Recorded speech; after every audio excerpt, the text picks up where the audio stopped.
ఇక వివరాల్లోకి వెళ్తే వార్షిక తనిఖీల్లో భాగంగా కాకినాడ రూరల్ పోలీస్ సర్కిల్ కార్యాలయాన్ని ఏలూరు రేంజ్ ఐజీ అశోక్ కుమార్ తనిఖీ చేశారు. స్టేషన్లోని రికార్డులను ఆయన పరిశీలించారు. సందర్భంగా ఐజీ అశోక్ కుమార్ మాట్లాడుతూ ఇటీవల గొల్లపాలెం మండలం సెలపాక సామలకోట మండలం వేట్లపాలెంలో జరిగిన హత్యల నేపథ్యంలో గ్రామాల్లో జరిగే చిన్న చిన్న గొడవలను గుర్తించి వాటిని పరిష్కరించే దిశగా చర్యలు తీసుకోవాలని స్థానిక పోలీసు అధికారులకు సూచించడం జరిగిందని అన్నారు. పాత నేరస్తులపై నిరంతరం నిఘా పెడుతున్నామని, దీనివల్ల మంచి ఫలితాలు వస్తున్నాయని అన్నారు.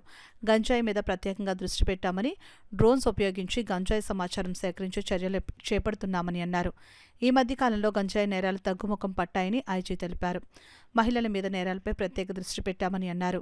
చిన్నపిల్లలపై అఘాయిత్యాలకు పాల్పడే వారిపై కేసులు నమోదు చేసి వారికి త్వరగా శిక్షలు పడే విధంగా చర్యలు తీసుకుంటున్నామని అన్నారు. సైబర్ క్రైమ్పై ప్రత్యేక దృష్టి పెట్టామని, డిజిటల్ అరెస్టుల పేరుతో సైబర్ నేరగాళ్లు భయభ్రాంతులకు గురి చేస్తున్నారని, ఇటువంటి సంఘటనలు జరిగినప్పుడు 1930 టోల్ ఫ్రీ నంబర్కి 3 గంటల్లోపు ఫోన్ చేసి సమాచారం అందించాలని ఐజీ అశోక్ కుమార్ తెలిపారు. ఐజీ వెంట జిల్లా SP Vikrant Patil, trainee ASP Sushmita, DSP రఘువీర్ Vishnu, Kakinada rural circle inspector Chaitanya Krishna తదితరులు ఉన్నారు. రేంజ్లోని 6 జిల్లాల్లో కూడా ఈ పాత నేరస్తుల మీద ఒక స్పెషల్ డ్రైవ్ కండక్ట్ చేస్తున్నాము. అంటే ఈ క్రైమ్లో, ప్రాపర్టీ క్రైమ్లో ఇన్వాల్వ్ అయిన వాళ్ళు, గంజాయి కేసులో ఇన్వాల్వ్ అయిన వాళ్ళు, ఇది పోక్సో నేరస్తులు, ఎస్పెషల్లీ చిన్నపిల్లల మీద, కిడ్స్ మీద ఇటువంటి నేరాలు చేసిన వాళ్ళు, వాళ్ళందరిది ఫోటోగ్రాఫ్స్, ఫింగర్ ప్రింట్స్, వాళ్ళ డీటెయిల్స్ అన్నీ కూడా డిజిటైజ్ చేస్తున్నాం CCTNSలో కానీ అదర్ సాఫ్ట్వేర్స్లో. సో దట్ వారి మీద కంటిన్యూస్గా నిఘా పెట్టడం. ఒక ప్రాంతంలో నివసిస్తుంటారు, ఇంకో ప్రాంతంలో నేరాలు చేస్తూ ఉంటారు. ఏ ప్రాంతంలో అయితే నివసిస్తుంటారో ఆ కన్సర్న్ SHOకి ఇన్ఫర్మేషన్ పంపుతున్నాం. ఆ SHO గారు అక్కడ ఆ ప్రాంతంలో నివసించే నేరస్తుల మీద నిఘా పెట్టవలసిందిగా ఆదేశాలు ఇచ్చడం జరిగింది. సో ఈ విధంగా మేము ఈ నేరస్తుల మీద కంట్రోల్ చేయడానికి ట్రై చేస్తాం. రేంజ్ లెవెల్లో కూడా అన్ని CCS టీమ్స్ని యాక్టివేట్ చేశాము.